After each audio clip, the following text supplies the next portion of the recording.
So isang magandang araw sa inyong lahat, mga katropa, mga ka-DIY. So salamat at binisita niya ako dito sa ating munting channel. Yan. So meron kasi nag-comment sa atin doon sa comment section na kapag kung paano nga ba basahin ang diagram or kung paano sa pag-repair, dapat merong diagram. So tama nga naman siya.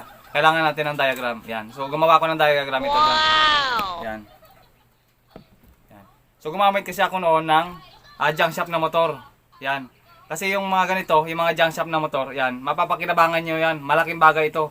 Malaking tulong. Bakit? Dahil hindi kasi lahat ng lugar inaabot ng pag-rewind. May mga lugar kasi na hindi ka makakabili ng rewind ng mga motor kasi sunog yung motor, gusto mong palitan, wala kang mabilhan ng rewind na motor. So may mga paraan doon. Kaya nangulikta rin ako ng mga ganito kasi kailangan ko ito dahil walang nagre-rewind dito sa amin. Yun lang yun. Kasi hindi ako nagre-rewind dahil may work tayo. Yan. So malaki pang yun, magre-rewind ka pa. Kailangan mo bumili ng rewinding machine para makapag-rewind ka. So ang ginagawa ko, kumukuha ako sa mga junk shop ng mga motor na mga gaganda pang klase para magamit lang, para mabuhay lang yung isang electric pan na maganda pang katawan. Maganda pa yung katawan niya, sunog yung motor, wala akong mapalit. Yun ang pinapalit ko. At pinipili ko yung mga magagandang motor rin, yung mga makakapalang hibla. Gaya nito. Ayan, mga makakapal. Ang ganda ng klase yung kapal. Ayan. Hindi problema ang luma. Ang problema, kung grounded siya. Kailangan hindi siya grounded. Yun lang yun. At kung nagtatanong kayo sa junk shop kung mabasa ng tubig, walang problema. Kahit mabasa ng tubig, pwede nga itong laban, pwede itong sabunin, at saka patuyuin. Yun lang yun. So, gagawin natin, wawiring nga natin siya ito. Magwawiring tayo ng 6 wires. 6 wires ito, 4 sa ibaba, 2 sa kapasitor. At tatawag ito 6 wires. Ang 6 wires kasi, yun ang mas marami sa atin. 6 wires at saka yung 3 wires ang marami dito sa atin ng uri ng motor. Meron kasi yung tinatawag na 5 wires. Yan, kung naabutan niyo pa yung 5 wires, kung nagbibinta yung 5 wires, so magagawa tayo ng tutorial dito patungkol sa 5 wires. Kasi merong motor na 5 wires siya. Last 2007, 2006, naabutan ko pa yun, nagsisimula pala ako ng repair. Yun ang ginagamit namin, 5 wires, 6 wires, yan, 3 wires. Yun ang ginagamit namin sa pag-re-repair. Yan. So, sa Manila lang yun, sa Manila. So, ngayon dito sa probinsya, probinsya na nga, isla pa. Yan. Kaya matindi yung ating diskarte para mabuo yung isang unit. Yan. So, mga newbie, sundan natin gamit itong diagram na ito. Yan, gumawa ako ng diagram para masundan nyo. Ayan. So, mga newbie, saludo ako doon sa mga master na. Ayan, sa mga master dyan, saludo ako sa inyo. Ayan. Ito ay pamamaraan lang para mabuhay isang unit. Ayan. Simulan natin. So guys, ito na yung ating 6 wires na tinatawag. Yan, tinanggalan ko siya ng insulator. Bali, 4 sila dito sa ilalim. Yan, 4 sila. Bali, 4 sila yung nakaganito. Pag dito yung switch sa taas. Tapos 4 din sila kapag sa stand pan siya. Pag mahaba ito sa stand pan. Kasi dadaan sa liig yan dito. Yan. So, pwedeng mag-cut dito para mailagay yung switch. So, sa 6 wires kasi na tinatawag, merong output na 2 dito. Para yan sa kapasitor. Yan. Yan. So naka-form na siya dito kasi junk shop yan. Naka-form na yan dito, 2 para sa kapasitor. Yan. Tapos itong 4 nito, ito yan. Tinanggalan ko lang insulator, yung nakabalot sa kanya. Parang ganito. Parang ito. Yan, 4 sila dyan. Tinanggalan ko lang ng insulator para makita natin mamaya sa pag-test. Yan. So palitan ko lang naman ito ng wire sa sunod. So ganito yung itsura yan, 4. Sa 4 na wire nito, may isang wire, ang 3 dito sa speed. Sa speed, sa 1, 2, 1, 2, and 3. Sa speed yon. Or tinatawag natin high, medium, and low. At isa nandun, ang isa dito, yung common. Hindi pa natin alam kung sinong common kasi gagamitin natin yung diagram at yung pag-test sa ating tester. Yun ang makakabasa nun, tester. Tapos ito rin, itong 2, dito tayo magsisimula. Yan. Itong 2 to, at saka yung 4 na to. Yan. May isang wire na galing sa ilalim, umakyat dito sa taas, sa isa. Tandaan, may isang wire dito sa 4 na umakyat lang. Ganito umakyat. Yan. Umakyat lang dito. Ang hahanapin natin doon, yung 0 ohms na reading. Para mahanap lang yung isang wire dito. Isang wire yung kukunin natin dito. Ito yung magsisilbing wire. O saan man dito. May isa ditong wire na magsisilbi. Para ituturo niya sa lahat. Para ituro niya kung saan niya ilagay yung speed ng 1, speed ng 2, speed ng 3. Isang wire ang kukunin dito na ituturo niya yung 3 ito kung saan niya ilalagay itong 3. Halimbawa itong gray, ito yung common. Itong tatlong ito yung speed ng 1, speed ng 2, speed ng 3, high, medium, and low na tinatawag. Halimbawa, itong napili natin para hanapin kung sino ditong sa speed. Kaya meron tayong diagram para meron tayong susundan. Ito yan. So hindi yan, meron pang isa dito sa ilalim niya. So itong dalawang to, so saan tayo magsisimula? Dito sa dalawang lumabas na para sa capacitor. Sa capacitor ito, yung dalawa. Yan. So dito tayo sa diagram.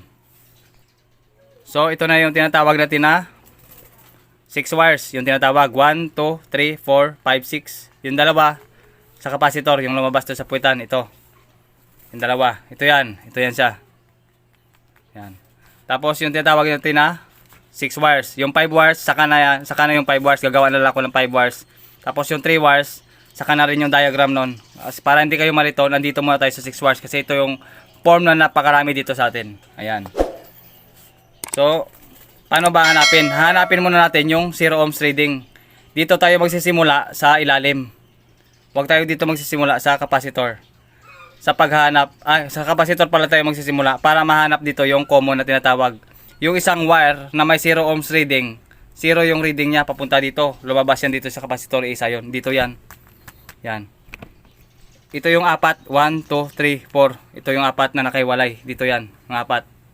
Tapos yung isa doon, yung may isa dito, nasabi ko nga na lumabas lang sa capacitor, ito yon. Yan, ito yung isa na yon na lumabas lang dito sa capacitor, dito. Manggaling dito sa ibaba, yung isang wire na yon, lumabas yan dito sa isa. Yan. Yun ang unang hanapin. So paano hanapin? Gagamit tayo ng tester. So ipapaliwanag muna natin ito. Ang kulay red na ito nakikita nyo, ang kulay red na yan yung pinaka windings niya, pinaka motor niya na yan. Ganito, magnetic wire o tinatawag natin magnetic coil. Nasa loob siya ng core. Yan ang magnetic coil. Yan yung kulay red na yan ang magnetic coil na tinatawag. Yan, magnetic wire. Itong dalawang hibla na ito, dalawang hibla sa speed yan, sa speed yan ng dalawang hibla. Kaya nakabulat-lat yan.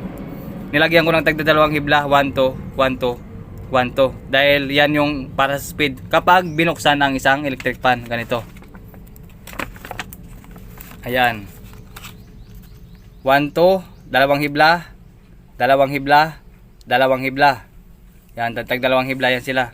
Tapos ito naman yung common na lumabas dun sa itaas sa capacitor. Ito yung capacitor. Yan. Yung sabi kong isang wire, 1 2 3 4. Yung isang wire na lumabas papunta dun sa kadalawang capacitor. Ito. Papunta yan sa capacitor. So kunin muna natin yan para hindi tayo malito. Pinakita ko lang kung totoo o hindi. Yan. So ito yon. 1 2 1 2 1 2. Yan. Tagda dalawa. So andito yan. Andito yan sa apat na yan. Yan. Para anong unang hanapin? Yung 0 ohms na reading. Yan. Saan tayo magsisimula? Dito. Sa itaas sa capacitor. Ito hanapin natin. Yan. Yan. Ito. Itong hindi dumaan ng coil. Ayan o. Ayan o. Yan. Hindi siya dumaan ng coil. Kasi kapag dumaan siya ng coil dito, lumabas, ibig sabihin makaka-reading tayo yung tester. Makaka-reading yung tester natin. Kapag dito rin may dumaan, ibig sabihin makaka-reading yung tester natin. Kapag dito rin dumaan sa common output, yan, makaka-reading tayo. Gaya nito. Gaya ng ganito. Yan, makaka-reading tayo niyan kasi dumaan siya dito sa loob ng coil. Makaka-reading tayo dito dahil dumaan siya ng coil. Babasahin ng tester yon. Ganito. Yan, ganito. So ganito yan. Makaka-reading tayo. Kapag dito tayo maka-reading, ibig sabihin 0 ohms yan, hindi siya dumaan ng coil, yan o. Yan o. Yan, fuse lang yung dinaanan niya. Fuse, yan. Kapag hindi kayo naka-reading na 0 ohms, ibig sabihin hindi papalo ang tester. Kasi sira yung fuse. So good naman ang fuse nito, so papalo yan. Pero 0 lang yung reading niya, wala siyang ibubugang reading. Wala siyang mariread, 0 lang siya. Papalo yung tester, ibig sabihin nag-contact pero walang reading. Unlike sa mga ganito, sa dito, na pumalo yung tester natin at saka bumigay ng reading, nagbigay siya ng reading. Yan. Pasok. Yan. Ito yung unang hahanapin natin, yung 0 ohms na reading. Ito. Yan, dumaan lang siya ng fuse. Yan, parang nag-jump lang siya dito. Galing dito sa ilalim na isang wire na tumagos lang dito sa dalawa sa dito. Yan, dito sa capacitor niya. Yan, yun ang unang hanapin natin. So, hanapin na natin gamit ang multi-tester. Okay? So, dito tayo sa ating multi-tester. Yan. So, tanggalin muna natin yung test probe. Palitan natin tong test probe na to ng alligator clip. Ganito. Kunin natin to. Palitan natin ng alligator clip para makapagturo tayo sa inyo. So, same lang naman yung alligator at saka test probe na yan. Same lang naman yan. So, positive probe sa positive. Yan. Ang negative din sa negative din dito. Yan. Ang sa kabila kasi nito, ito yung ampere. Ito yung amperahe, pagkuha ng amperahe. So, dito yan, ampere. O, para dito. So, dito tayo sa positive at saka negative probe. Tapos, ipagdikit lang ang ating alligator or test probe na. Yan. Pag select natin sa times 10. So naka-zero yung ganon. Select natin yan sa times 10. Times 10. Yan. Na-select natin sa times 10. Tapos ito, na-dikit na rin natin. At saka, i-calibrate natin to. Ilalagay natin sa 0 dito. Sa 0 ohms. Yan, calibrate natin. Ayun, nag-0 na siya. So, ibig sabihin, lapag na natin yan dito. Reading na tayo ngayon. Hanapin natin yung 0 ohms na reading. Ito. Hanapin natin itong 0 ohms na reading nito. Itong pumasok at saka lumabas dito. Sa dalawang kapasitor. Yan. Kakagat muna tayo dito sa kapasitor para makapag-reading tayo. Para mahanap lang natin yung sino yung dito sa 0 ohms dito sa 4. 1, 2, 3, 4. Dito sa 4 na to, dito tayo kakagat sa dalawa. Hanapin natin yun. Itong 0 ohms na reading na to. Walang reading to, hindi ito dumaan ng coil. Unlike dito na dumaan siya ng coil. Ito hindi dumaan ng coil. Ito yung hahanapin natin. Gamit yung 4 na wire at saka yung dalawang kapasitor. So kagatan natin yung kapasitor.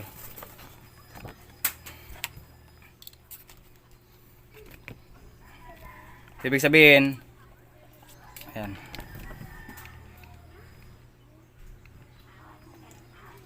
So, ibig sabihin itong kapasitor, ilalagay natin kahit saan nandito sa dalawa, basta't kagatan natin yung isa dito. So, ipitin lang muna natin. Ibig sabihin, 0 yan. Yan, naka-0. Hiwalayin. Ipit natin dito. Sa kabila. Sa red muna tayo simpisa. Iti-trace lang muna natin dito sa 4 kung sino yung nagtataglay ng 0 ohms na reading. So, naka-times 10 na tayo at saka nakalibrate na natin dito sa 0. So, try natin ipitin itong 4. Itong 4 na to. Yan. Try natin. Isa-isahin lang natin. Ibig sabihin, pumalo, huwag mo nang tingnan yung reading na yan. Basta nag-reading siya, hindi mo nang hanapin yan. Pumalo, ibig sabihin, nag-reading, huwag mo na yan. Nag-reading, ibig sabihin, nag-reading. Nag-reading, ibig sabihin, may mga reading. Ibig sabihin, mali yung nakagatan mo. So, lipat ka dito sa kabila. Dapat yung 0 ohms na reading lang. Parang isang wire lang siya na nag-contact, na pumasok. Parang isang wire lang siya nga na pumasok dito. Lumabas dito. So try natin sa kabila na naman dito sa gray. Kasi tapos na doon sa pula, hindi natin nakita yung 0 ohms na reading. So, ganito. So ito, ibig sabihin, nag-reading. Ito yung isa, ibig sabihin, nag-reading. So wag mo nang pansinin yung mga reading na yan. Itong isa, nag-reading, ibig sabihin, wag mo nang pansinin yan. So itong isa, itong puti, ayun, 0 ohms na reading. Nakita nyo? Nag-0 siya dahil para lang siyang isang wire. So, kagatan ko muna yung 0. Ito yon, para isang wire lang siya. Ayan o, parang isang wire lang o. Sa 4 na to na wire, dito siya nakita. Yan. Gamit itong dalawa. Yan, kumontak dito. Ibig sabihin, hindi dumaan ng coil. So, ito na yon, yung puti. Hindi siya dumaan ng coil. Yan ang kukunin natin bilang common. Yan. So, nakita na natin yung 0 ohms na reading dito sa puti. Yan. Nakita na natin yung 0 ohms na reading. So, ibig sabihin, mananatili dyan yung clip. Yan. Mananatili yung clip dyan. Ibig sabihin, mananatili siya dyan. Dyan lang muna siya. May natira pang 3. Ngayon, ito yung magtuturo kung sino yung 1, 2, and 3. Ito yung magtuturo yung puti. Kung sino yung nasa 1, nasa 2, nasa 3. So, tanggalin ko muna itong isang alligator clip. Ayan. So, nakita na natin yung 0 ohms na reading. Dito sa white, papunta dito. Yan, para nahanap lang natin yung isang wire. Tanggalin muna natin yan. Yung isa. Yung puti na ito, mananatili siya dyan. Dito sa 4 na to na wire, mananatili yung isa dito dahil natagpuan mo ng 0 ohms na reading. Yun na magtuturo dito kung saan niya ipipesto sa speed. 1, 2, 3, or ibig sabihin na high, mid, and low. High, medium, and low. Yun. Sa electric fan. So, ang gagawin natin, ipitin mo natin yung mananatili yung puti, yung may 0 ohms na reading, mananatili yan dyan. Okay? So, kumuha tayo ng isang ito. So, ibig sabihin, mananatiling 0 ohms reading ito. Ito yung white. Tawag ito na white. White. Ibig sabihin ng white, 0 ohms yan. 0 ohms reading. 0 yung reading niya. Magpula dito, papunta dito sa capacitor. 0 yan, 0. 0 ohms reading yan. Yan, 0 ohms reading. Ibig sabihin, 0. So, tester natin itong tatlong to. Yan. I-tester natin itong tatlo. Yan. So, nanatili pa rin yung white dyan. So, kagatan natin itong kulay yellow. Kasi apat sila dyan. Yan, nanatili yung 0 ohms reading dyan sa isang clip. Pabayaan mo natin yan. Dito tayo maghahanap. Unang kagatan yung yellow. Ibig sabihin naka-reading siya ng 20, 22, 24, 26, 28. Yan, 28 or 26. 28 ohms. Yan, 28 ohms. So, 28 ohms ang yellow. Lagay ito ng yellow. 28 ohms. 28 ohms yung yellow. Ay, dito tayo nalagyan ng yellow. Dito, lagyan ito ng yellow. Y. Yung yellow, 28 ohms. Yan. Tapos, select na. Sunod natin to. Misa. Dito. So, tapos na itong yellow, nanatili pa rin yung white dyan. Ito naman sa kulay pink. Yan, sa pink naman tayo, sa pink. Ito, sa pink. Naka times 10 pa rin tayo. Sa pink. Yan. Naka-reading tayo ng 30. So, around 32 siya. Kasi 30, 35, 40, 45, 50. So, 30 yan. So, sa gitna siya ng 40 at saka 30. So 35 to sa gitna. So medyo mataas-taas sa konti sa 30. So ibig sabihin yan mga 31. 31 ohms. Yan, 31 ohms dahil dito. Sa pink yun, 31 ohms kasi nananatili pa rin itong white. Sa pink yun na reading. Yan, 31 ohms. Yan, 31 ohms. Ang pink. Yung pink, 31 ohms. 31 ohms. Pwede rin 30 ohms, walang problema. Kung malapit siya sa 30 at saka 31. 31 ohms yan. Tapos yung pink, tapos yung gray na lang yung natira. Yan, yung gray. Ito yung gray. So lipat natin dito sa gray.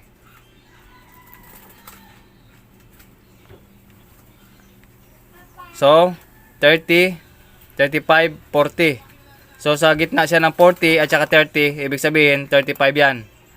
Yan, 30, 35, 40, 45, 50. Yan, 30, 35, 40. Yan, so sa gitna siya ng 40 at saka sa 30. So, ito yan, 35. So, lagay natin yung kulay gray ay 35 ohms. 35 ohms yung gray. Yung gray. 35 ohms. 35 ohms. Yan. Dahil naka times 10 tayo.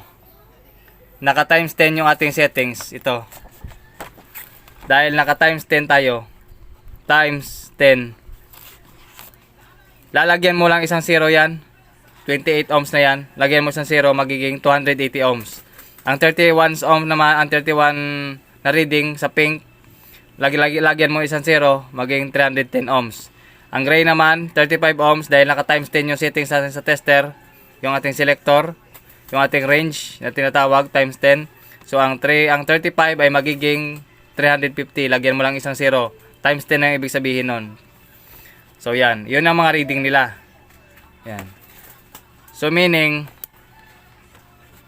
malalaman mo yung speed nila. Yung mataas, yan, 280, 310 at 350.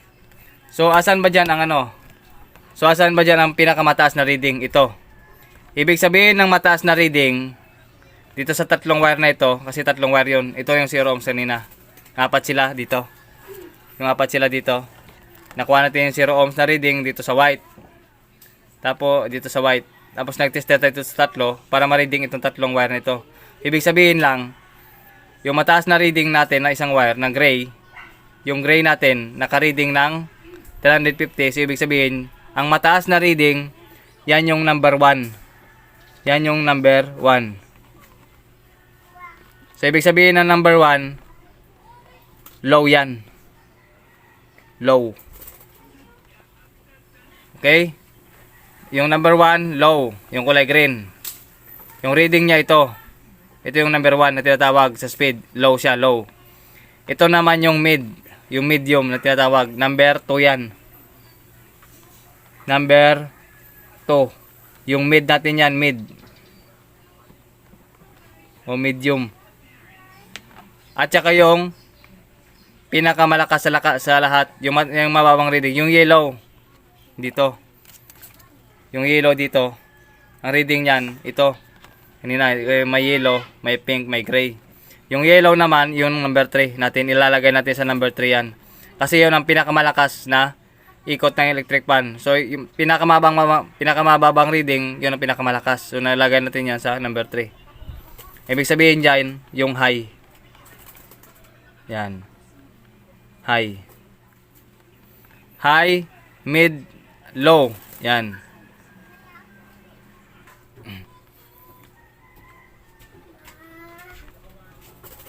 So, tama ba yung high ko?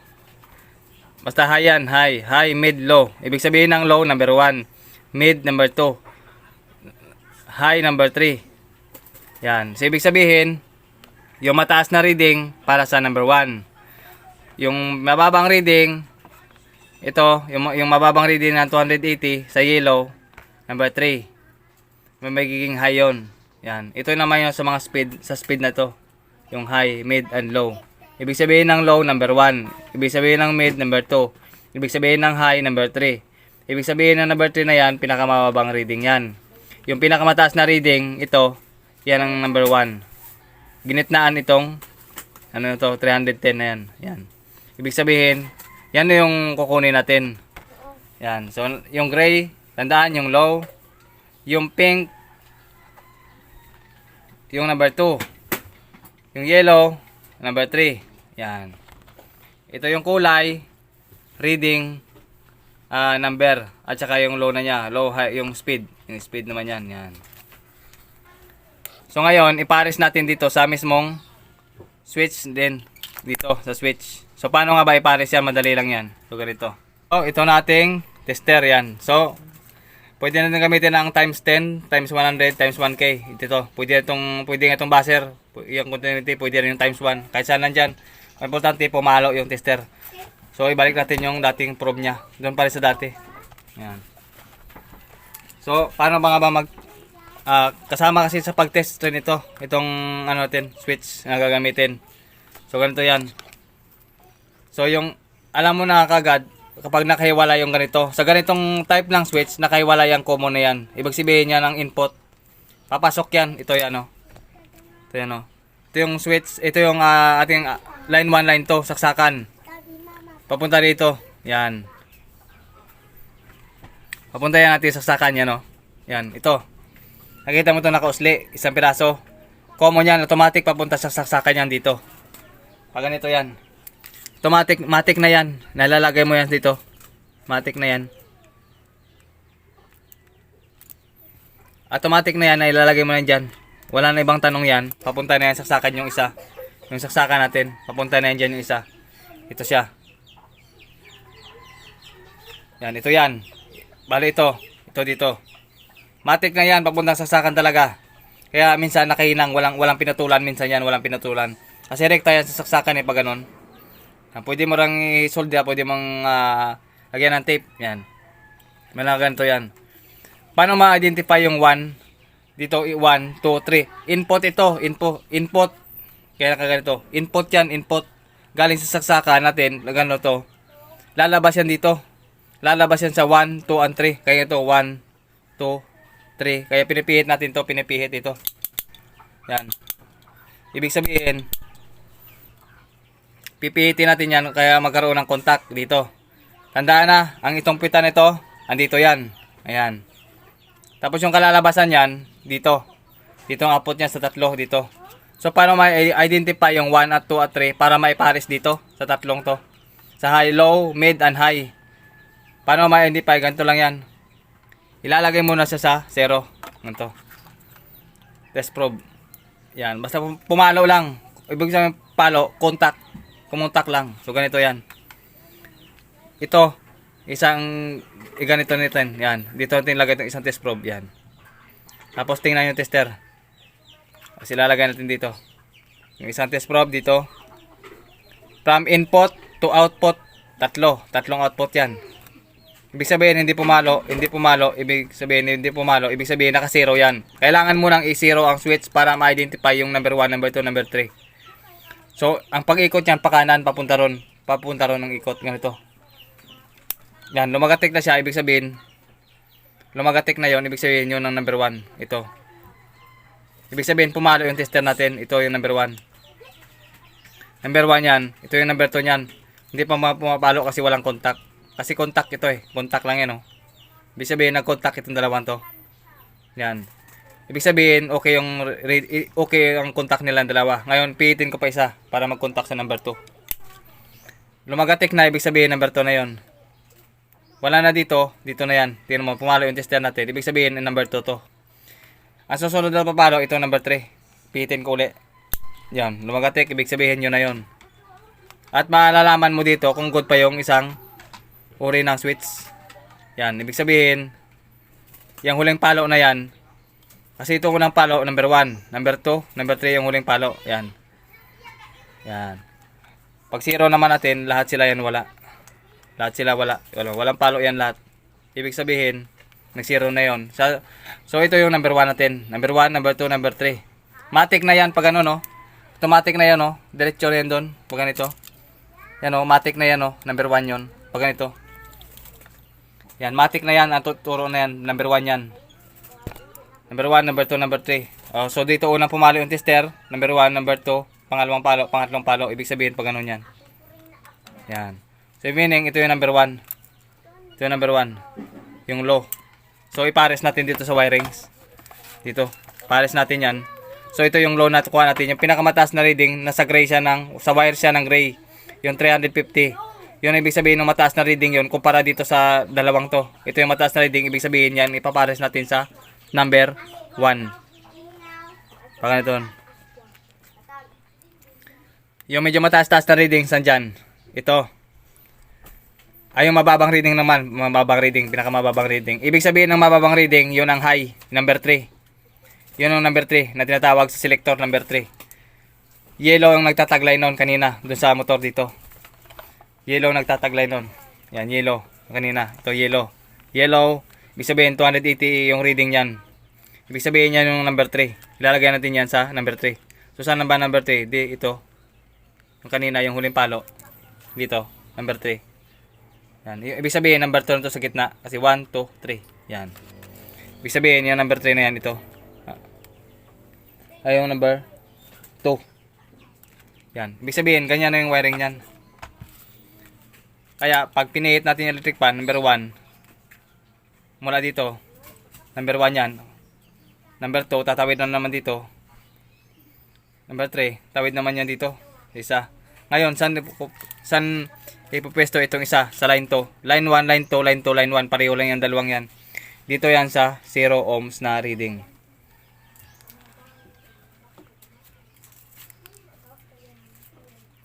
Ayan. Dito yan, 0 ohms na reading. Yan. Dito na idugtong yan. Ibig sabihin, ang 0 ohms na reading, para yon sa isang saksakan. Ibig sabihin ng isang saksakan, diretso yan, papunta rito sa fuse, papunta dito sa common ng motor. Yan. Yung speed ng 1, 2, and 3, yung mga tagdadalawang hibla. Dito yan, number 1, number 2, number 3. Yan. Yan yung mga reading nila. Ginamit lang yung 0 ohms reading. Ginamit lang itong 0 ohms reading para makita itong tatlo. At para makita ito yung ginamit natin. Papunta rito, magmula sa kapasitor. Magmula sa kapasitor. Dito, papunta dito sa output. Ito yan, 0 ohms reading. Hindi dumaan ng coil. hindi siya dumaan ng coil. Yan.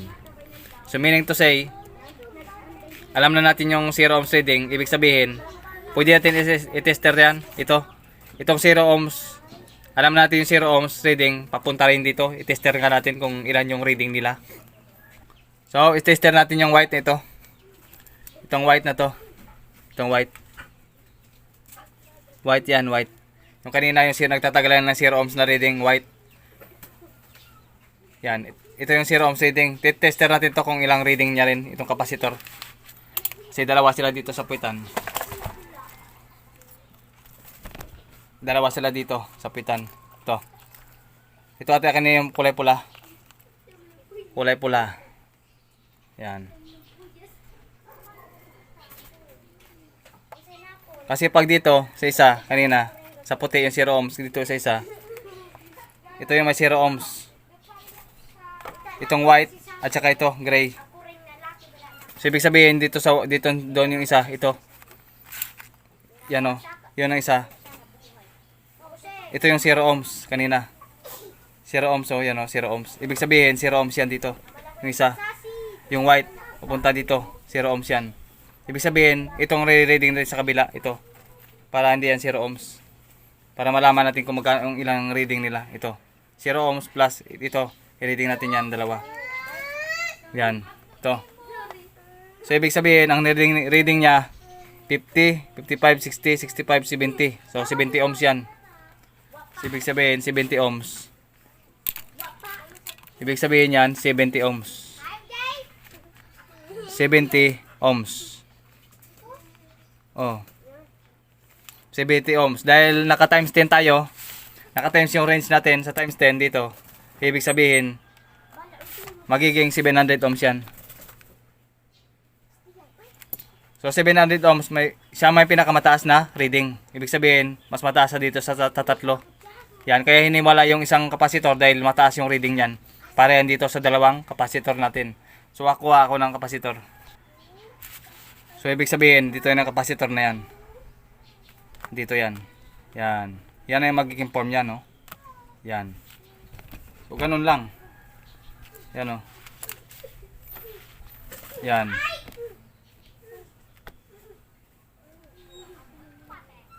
So ito na siya guys, no? Yan na siya. Yan na siya, nakabit na natin. Nahihinang na natin. Tapos nilagyan ko na siya ng dalawang kapasitor. Ito. Yan, kapasitor. Yung gray natin, yung number 1. Yung number 2 namin, yung mid. Yung pink. Yellow number 3. So ito yan. Yan. Yan na siya. Tapos yung 0 ohms na reading, mawak na fuse, yan, 0 ohms na yan. Yung white, ito, 0 ohms, white. Ano, white. Yan, dumiretso na yung saksakan. Yan, itong dalawa. Dumiretso na saksakan yung isa. Kasi isang switch, dumiretso na yung saksakan. Yan, yung 0 ohms reading yan to. Yan, so yan. So yan. So, lagyan mo natin to ng clip. So, dito yan, dapat meron siyang dapat naka-tape siya hanggang ganito. Yan. So okay na yan kahit walang tape. So isa lang naman yan. So saksak na natin. Ayun, saksak ko na. Ito, saksak ko na. Ibig sabihin nakasaksak na yan. Naka-open lang. So try natin upandarin uli. So ibig sabihin umandar na. Good na yan. Ibig sabihin na pumitik niyan yung una. Yung may kuryente. Number 2. Number 3, ikot. 0 na yan sunod. Ibig sabihin patay na, 0 na. Ibig sabihin good na yung ginawa natin. So ganun lang. So shout out yung lahat at dito na lang nagtatapos. So comment na lang kayo sa baba kung gusto niyo mag-comment. Yan. So salamat sa inyong panonood. Hanggang dito na lang. Kita-kita sa susunod na naman itong video. Salamat.